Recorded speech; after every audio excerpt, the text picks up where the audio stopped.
ایک اتنے بڑے بزرگ تھے کہ وہ رات رات بھر عبادت کرتے تھے اور دن کو روزہ رکھتے تھے. ایک دن وہ اپنی ماں کے پاس ہے اور ماں سے کہا امی مجھے بہت یاد آتی ہے کہ میں کعبۃ اللہ کا طواف کروں. کعبے کی بہت یاد آ رہی ہے, روضے رسول کی یاد آتی ہے, میں جانا چاہتا ہوں. ماں نے کہا بیٹا میری خدمت کے لیے تیرے سوا اور کون ہے؟ اگر تو چلا جائے گا تو میری خدمت کون کرے گا؟ اس لیے میں تجھے اجازت نہیں دیتی, تو نے نہیں جانا. اب انہوں نے یہ سنا رک گئے. پھر دل میں خیال آیا کہ ماں منع کر رہی ہے لیکن جانا تو نیک کام کے لیے نا, کعبۃ اللہ کی حاضری کے لیے جانا. اگر لوگ برا نہیں مانے تو میں ان کو یہ بات بھی کہنا چاہتا ہوں, آج لوگوں نے تبلیغ کے ایسے طریقے نکال لیے, ماں باپ گھر میں سسکتے ہیں اور بیٹا کبھی 40 دن کے لیے جا رہا ہے, کبھی 4 مہینے کے لیے جا رہا ہے, کبھی 1 سال کے لیے جا رہا ہے. کہاں جانے کا؟ دین کی تبلیغ کے لیے. کہاں جانے کا؟ جنت کی تلاش میں. نادان جنت گھر میں اسے چھوڑ کر جنت کی تلاش میں جا. افسوس ہے لوگوں نے خدا جانے کس کس انداز سے گمراہ کرنے کی کوشش کی.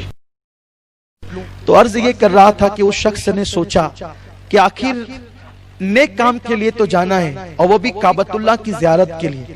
کعبے پہ پہلی نظر پڑے تو دعائیں قبول ہوتی ہے. وہ شخص ماں کی اجازت کے بغیر نکل گئے اور ان کا پلان یہ تھا کہ وہ دن بھر سفر کریں گے اور رات کو جہاں رکیں گے پوری رات عبادت کریں گے. اس شان سے وہ کعبۃ اللہ شریف تک پہنچتے پہنچتے سفر کریں گے. رات ہوئی, قریب کے گاؤں تک پہنچے تھے, مسجد میں داخل ہوئے, عبادت میں مصروف ہوئے. اسی رات اس گاؤں کے اندر چور آیا اور چوری کرتے ہوئے کسی نے اس کو دیکھ لیا تو اس نے شور مچایا, چور چور. لوگ اٹھے اور اس کے پیچھے بھاگے. وہ چور آیا مسجد کی گلی میں اور خدا جانے کہاں چھپ گیا. لوگوں کو یہ شبہ ہوا کہ یہ مسجد کے اندر داخل ہوا. جب لوگ مسجد میں داخل ہوئے تو دیکھا کہ ایک بندہ سجدے میں رو رہا ہے. ادھر وہ بندہ سجدے میں رو رہا ہے, ادھر ماں نے رات کے وقت ضرورت پڑی تو آواز لگائی بیٹا کہاں ہو. جب کوئی آواز نہیں آئی تو دل میں خیال آیا کہ وہ چلا گیا. زبان سے بات نکلی اللہ میری اجازت کے بغیر گیا ہے, کعبے تک پہنچنے نہ پائے. ماں کی زبان سے یہ جملے نکلے, میری اجازت کے بغیر گیا ہے, کعبے تک پہنچنے نہ پائے. ادھر ماں یہ کہہ رہی ہے, ادھر وہ سجدے میں رو رہے ہیں, اپنی مغفرت کے لیے رب کی بارگاہ میں گڑ گڑا رہے ہیں, اللہ کی عبادت میں مصروف ہیں. ایسی حالت میں لوگ اندر داخل ہوئے, سجدے میں دیکھا, سجدے سے اٹھایا, اجنبی چہرہ تھا. لوگ سمجھے یہی چور ہے, خوب مارا اور مار کر کے کہا پہلے تو چوری کی اور جب پکڑانے کی باری آئی تو سجدہ کر کے سجدے کو بدنام کرتا ہے, لوگوں کو دھوکہ دیتا ہے. پکڑ کر کے جمع کرا دیا. صبح کو قاضی کے پاس لے گئے, دربار سجا تو کہا کہ اس چور کی سزا کیا ہے کہ جو چوری کرتا ہے وہ پکڑے جانے کے خوف سے سجدہ کرتا ہے اور سجدے کو بدنام کرتا ہے. قاضی نے کہا اس کے ہاتھ کاٹو, پیر کاٹو, اس کی آنکھیں نکال لو. ہاتھ کاٹے, پیر کاٹے, آنکھیں نکال لی. اور پھر قاضی نے کہا اعلان کرو جو چوری کرے اور سجدے کو بدنام کرے, سجدے کی آڑ میں اپنے آپ کو بچائے, اس کی سزا یہی ہے. جیسے کسی شخص نے اعلان کیا لوگوں یہ اس چور کی سزا ہے جو چوری کرتا ہے اور پکڑے جانے پہ سجدے کو بدنام کرتا ہے, سجدے کی آڑ میں اپنے آپ کو بچانا چاہتا ہے, یہ اس کی سزا ہے. جب یہ اعلان کیا تو اس شخص نے روتے ہوئے کہا اے اللہ کے بندے یہ اعلان مت کر, یہ اس چور کی سزا ہے جو سجدے کی آڑ میں اپنے آپ کو بچاتا ہے, بلکہ یہ اس عمرہ کو جانے والے زائر کعبہ کی سزا ہے جو اپنی ماں کی اجازت کے بغیر کعبے کی زیارت کو جا رہا تھا. بات دل سے نکلی, دل میں اتری.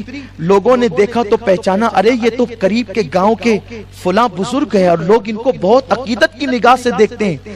اگر ہمارا یہ عمل ان لوگوں کو پتا چل گیا وہ ہمارے گاؤں کی اینٹ سے اینٹ بچا دیں گے. انہوں نے فوراً خاموشی سے ان کو اٹھایا اور دوسری رات اٹھا کر کے لے جا کر ایک علاقے میں ان کو ڈال دیا, اندازے سے کہیں بھی لے جا کر اس گاؤں میں ڈال دیا. ابھی ڈالا, یہ چیخنے لگے, بھوک لگی تھی, کوئی ہے مجھے کھانا کھلانے والا. قریب کے گھر سے آواز آئی اے فقیر ہاتھ بڑھا تاکہ میں تجھے کھانا دوں. انہوں نے کہا کہ مائی میرے ہاتھ کٹے ہوئے ہیں, میں کیسے ہاتھ بڑھا سکتا ہوں. تو کہا چل کر کے آتا کہ میں تیری جھولی میں کھانا ڈال دوں. تو کہا کہ مائی میرے پیر بھی کٹے ہوئے ہیں, میں چل بھی نہیں سکتا. تو کہا تو اجنبی ہے, نامحرم ہے, میں تیرے سامنے کیسے آ سکتی ہوں. تو کہا مائی میری آنکھیں بھی نکلی ہوئی ہے, مجھے بس کھانا کھلا دے. جیسے گھر سے وہ خاتون باہر نکلی, کیا دیکھا کہ وہ کوئی اور نہ تھا, وہ انہی کا بیٹا تھا جو اجازت کے بغیر کعبۃ اللہ کی حاضری کے لیے جا رہا تھا, اور ماں کی زبان سے نکلا میری اجازت کے بغیر گیا, کعبے تک پہنچنے نہ پائے. اور پھر ان کا یہ حال دیکھا, کہا بیٹا تو, ماں تھی, ممتا تھی, برداشت نہ کر سکی. ماں نے کہا یہ تیرا حال کیسے ہوا؟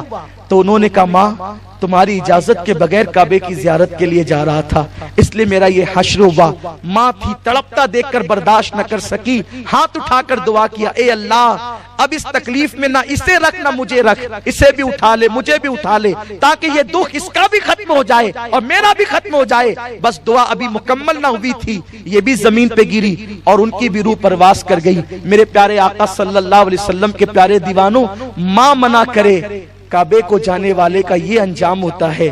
تو جو لوگ ماں کے منع کرنے کے بعد ناجائز لڑکیوں سے دوستی کر رہے ہیں, پسند کی شادیاں کر رہے ہیں, زنا کے اڈوں پر, جوؤں کے اڈوں پر, کھیل کود میں جا کر کے اپنا وقت برباد کر رہے ہیں, ان کا انجام کیا ہوگا؟ اللہ ہم سب کو اپنے ماں باپ کی قدر کی توفیق عطا فرمائے, ماں باپ کی دعائیں لینے کی توفیق عطا فرمائے.